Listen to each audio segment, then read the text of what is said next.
What is up, CrossFitters? Coach Justin here for another YouTube video. Here at CBG, we help you lose body fat, build muscle, and crush your WODs without tracking macros. I'm Justin, I'm the WOD nutritionist. This is what me and my team have been helping people do for over a decade. And if you like this video and you want more content like this, go ahead and smash the subscribe button below and you'll be able to see more content like this. Today's topic is gonna be around one of the most controversial supplements out there. And it's not what you think. It's not cocaine, it's creatine. Creatine has the most misconceptions out there of almost anything, but it's the most well-backed and most researched. So I'm gonna teach you in the next 5 to 10 minutes more about creatine than you've learned in your entire life. The sections of this video are gonna be separated into 3 parts. First, I'm gonna go over the benefits of creatine. What does it really help you do? Hint, it helps you do pretty much everything if you're doing 4 to 5 watts per week when it comes to losing body fat, building muscle, hitting PRs, crushing your WODs. Additionally, I'm going to go over the common misconceptions around creatine, things that people believe out there that have been stirred around amongst the internet, and I'm going to debunk those myths today. And lastly, I'm going to tell you exactly how to take creatine and where to go from here so you can take those actionable items and things I go over today and implement them into your life so that you can actually start seeing amazing results. Now, the first thing that I want you to know about creatine is that creatine is a naturally occurring compound. Creatine exists in the body already. It's in fish products,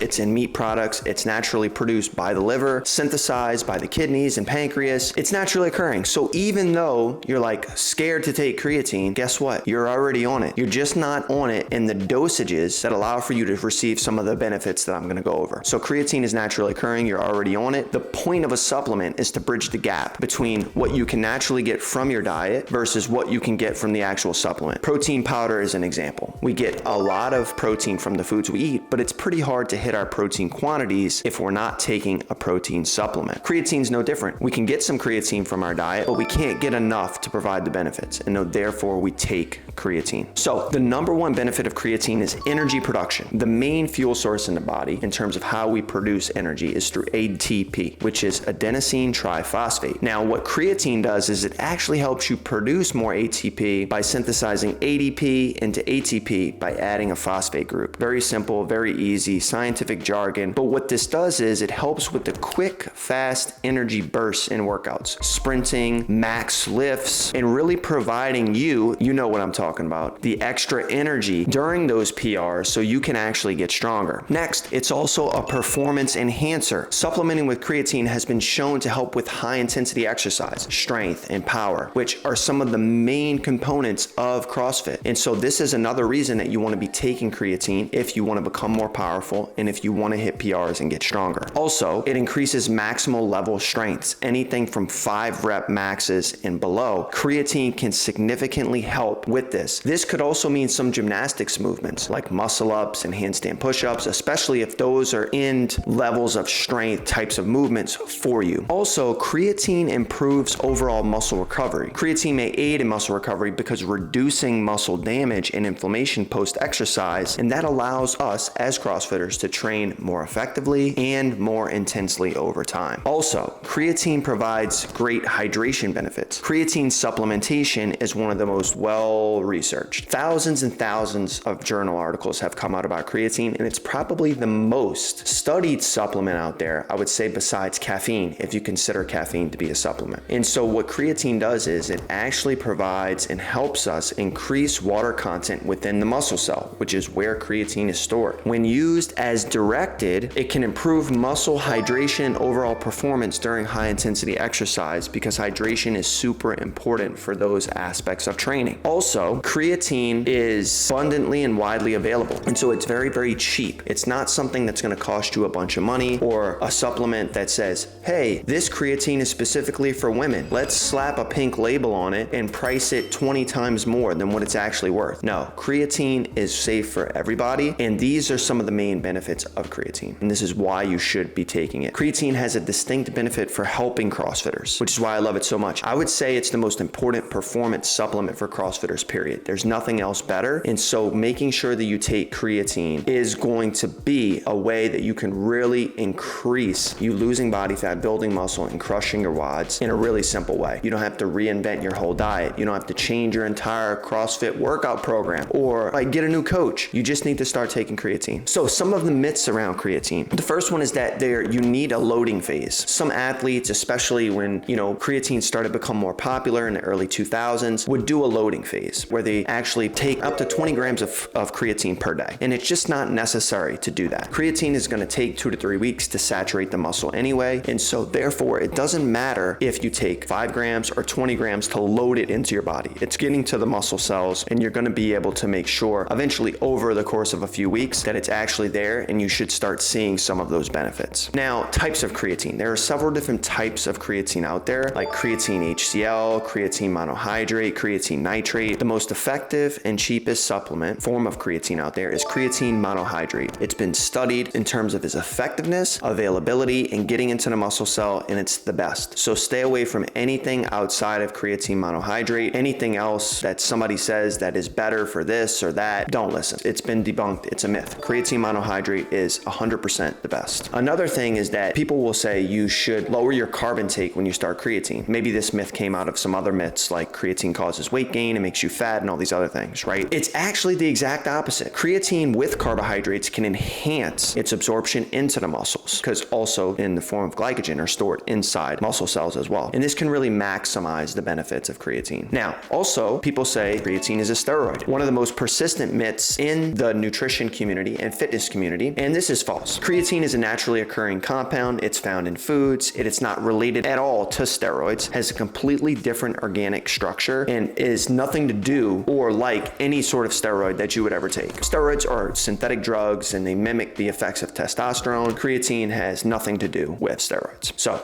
don't listen to anybody that tells you creatine is a steroid. Also, a very common myth is that creatine causes kidney damage. This is another common myth that it's going to damage your kidneys if you take it, and research has demonstrated that creatine actually does not do this at all. Numerous studies that have shown it's safe, it's healthy, and just needs to be used as directed, and it's perfectly fine for anybody with healthy, functioning kidneys to take creatine. People with kidney issues, kidney disease, or any sort of issues in their blood work with creatinine or anything like that that shows potential kidney damage or any sort of issues related to your kidneys, please speak with your doctor ahead of time before taking creatine. Also, another myth, creatine causes dehydration. Very ironic because I just said that creatine helps improve hydration in the previous thing. It can be a great benefit from creatine, but some people believe it causes dehydration. However, research has demonstrated that creatine actually increases muscle hydration, right? Does not lead to dehydration. So this is also a myth. Another myth is that creatine is only for bodybuilders. Bodybuilders are what I would say the sport that popularized creatine because it provides a lot of benefits for bodybuilders in terms of creating more muscle, losing body fat, building strength, overall performance. And it's very popular amongst bodybuilders, but it's also beneficial for other athletes in a wide variety of sports. Runners, especially sprinters, CrossFitters, baseball players, you name it. Creatine can be very, very beneficial to enhance strength, muscle recovery, and power. Also, creatine is only for men. This is probably one of the biggest myths out there because a lot of women are avoiding taking creatine because they believe this, when in actuality, men are the ones that are taking it more prominently. Women are scared to take it because of some of the myths that I'm mentioning, when in fact, it benefits both women and men the same. And so we should be incorporating creatine, both as a man and women out there, very consistently through our routine and our weekly supplement regimen so that we can get the benefits of creatine. Also, probably why a lot of women aren't taking it out of dieting culture and that movement in general is that people think creatine will cause weight gain from water retention. And some people avoid creatine fearing that this excess weight gain is due to water retention, or they think it's even worse, something like body fat. While creatine does and can increase water content in muscles, right, because it's improving hydration, this is temporary and it's not fat gain. And the muscle gains from creatine are due to increased muscle protein synthesis, right, which is a good thing. Also, creatine does not work for endurance athletes. And so there's a lot of research out there showing that creatine does help improve maximal level strength athletes, CrossFitters when we're going for PRs, Olympic weightlifters, things like that, and that it doesn't really work for long distance. Now, although creatine is really beneficial for high intensity activities, it also can be really beneficial for high intensity interval training, lifting weights and running, especially sprinters. And so it can also benefit endurance athletes in a lot of ways. Another myth, because there seems to be more myths than benefits out there that we've accumulated because of the internet over the last 10 years, is that creatine, you need to cycle it. You don't need to cycle creatine. You don't need to take off of it and go on it. It maintains its effectiveness just taking it daily. It's not necessary for individuals to do that. So just stay consistent building your habits with creatine by taking it daily. Another myth, creatine causes hair loss. Creatine does not cause hair loss. This is no scientific evidence to support this at all, the claim that creatine causes hair loss. This myth likely stems from confusion with other supplements or unrelated factors. Maybe because bodybuilders are bald, a lot of them, and they take creatine, and creatine's associated with only for being for bodybuilders. Who knows? People make up stuff all the time, but it doesn't cause any hair loss. And then all creatine supplements are created equal. This is not true. Do not buy any proprietary creatine blended supplements out there. Just go to Amazon, buy creatine monohydrate in any form. Make sure it's third-party tested. This makes sure that the ingredients and the number of grams of the ingredient is actually inside the product. And so this is all you need to do and all you need to know about creatine and the myths. Don't believe any of these myths. I almost feel like the more I talk about these myths, the more they become prevalent, because it's still been 10 years of people believing this ridiculous things about creatine. But hopefully we continue to educate more people so that more CrossFitters can start taking it, both men and women, so they can lose body fat, build muscle, and crush their WODs without tracking macros. And so lastly, I want to go over exactly how to take creatine. Creatine is very easy to take. It's usually in a powder form. They also have pills, and I add 5 grams of creatine daily to my post-workout protein shake. It's that simple. 5 grams in your protein shake with your chocolate protein powder or whatever you do. It's tasteless. It's very easy, very simple. It's soluble in water, and so it'll go right into your protein shake if you have enough water in there. And you just need to remember to take it daily, right? Even on days that you don't work out, you're going to want to take creatine. In terms of the time of day, it doesn't matter. Think about it. Earlier in this video, I said it takes 2 to 3 weeks to saturate the muscle. So it doesn't really matter what time you take it. You just want to take it consistently so you can saturate the muscle, and after your body utilizes it, you want to make sure that you're continuously taking it so that you can continue to reap the benefits of creatine. And so take creatine daily, 5 grams, don't miss it, build the habits with it, and you're going to start seeing some amazing benefits so you can lose body fat, build muscle, and crush your WODs without tracking macros. If you're struggling with your nutrition to be able to build better habits so you can start looking like you CrossFit, go ahead, click the link below of this YouTube video, book a call with my team. We can see if we can actually help you start reaching some of these goals so that you stop doing CrossFit for nothing. Nutrition is the most important aspect of changing body composition. We're here to help. See if you qualify, click a link below. I appreciate you guys for listening to this video. Go ahead and click that subscribe button if you like the benefits of creatine that I talked about, the myths, how to take it, and I'll see you guys in the next video.